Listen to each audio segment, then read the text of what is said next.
Student News. I'm Taylor. And I'm Aste. Today is October 28th, 1929, and you will not believe the news we have for you. Ever feel like you can't get your news fast enough? Not anymore. It's been reported that Guglielmo Marconi's invention, the radio, has been growing in popularity over the past decade.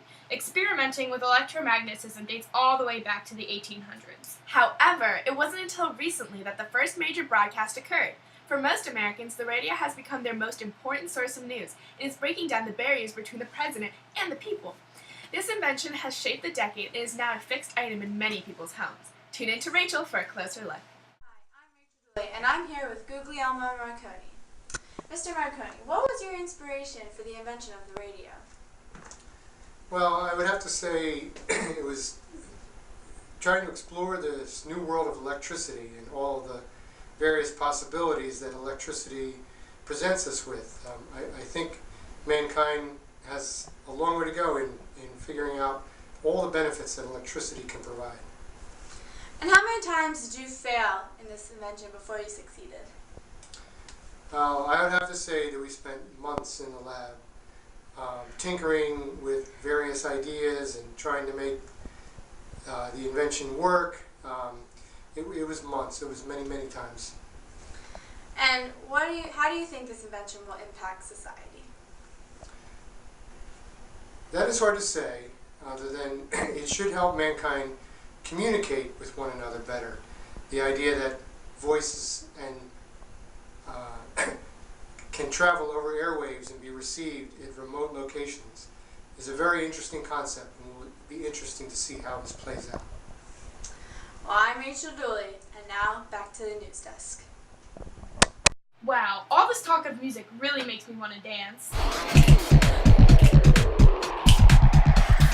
Speaking of dancing, a new trend shimmying into people's hearts. Flappers. This term applies to a new type of woman that has emerged during the decade. These women wear shorter skirts, have bobbed hair, and listen to jazz. Along with that, they treat promiscuous actions in a more casual manner. The slang word flapper is connected to a bird flapping its wings and learning to fly. The rise of flappers is also fueled by the rise of the new jazz age as well as prohibition. Flappers can always be found listening to music in an underground speakeasy or bar. And today's shout out goes to Miss Ford's AP World History class at Howard High School in Ellicott City, Maryland. Today's question is, what is the purpose of the 18th Amendment, also known as Prohibition? Is it A, to stop public drunkenness, B, for the safety of the American people, C, in order to save grain for the war effort, or D, to reduce many people's dependence on alcohol?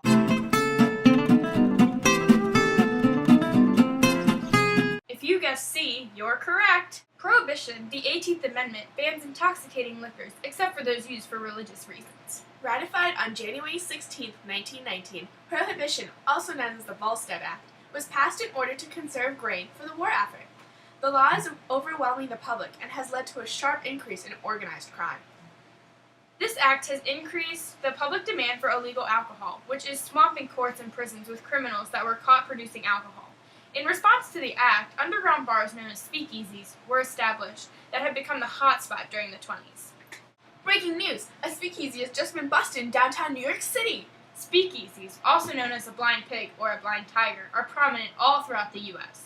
The term speakeasy has said to originate from Pennsylvania back in 1888 when the license fee to own a bar was raised, but many of the bars continued to operate illegally. The police and the Bureau of Prohibition constantly raid speakeasies. However, they are so profitable that they continue to prosper. These bars are often run by leaders of organized crime and enable people of color to drink without discrimination. And now to Rachel for an on-scene look. Hi, I'm Rachel Dooley, and I'm reporting live from downtown New York City in front of the back room of a speakeasy. Earlier today, this speakeasy was raided after police heard that the owners had possession of intoxicating liquors.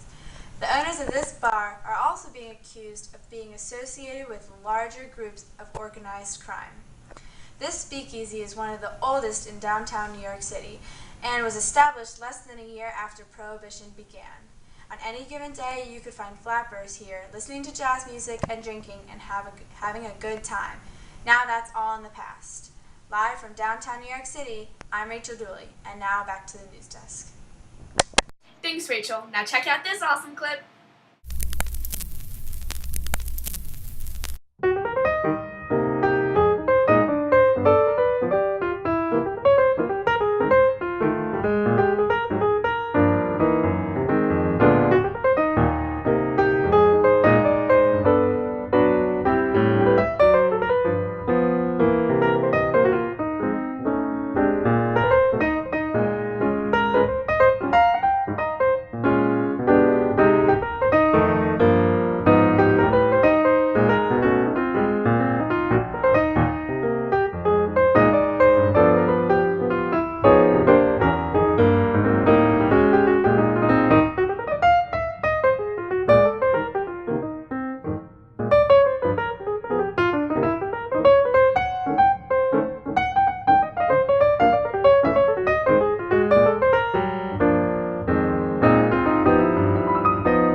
that's all we have for today.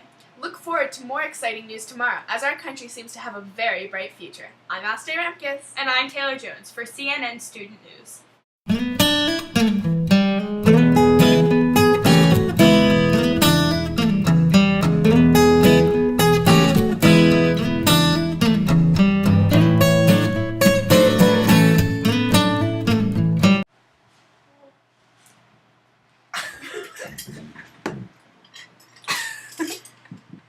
Collapse. Not cramps.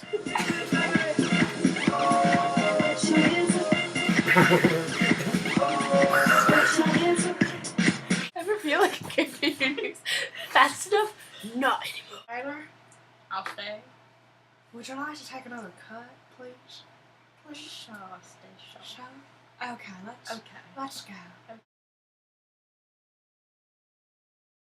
The law is overwhelming the public and has led to a sharp increase in organized crime. And we're taking a cut. Bring your nose. A speakeasy has just been busted in downtown New York City. We're getting it done. Okay. We love you, Tater Tot. Oh, yes, we do. We love you, Tater Tot, and we'll be true. When you're not with us, we're blue. Oh, Tater Tot, we love you.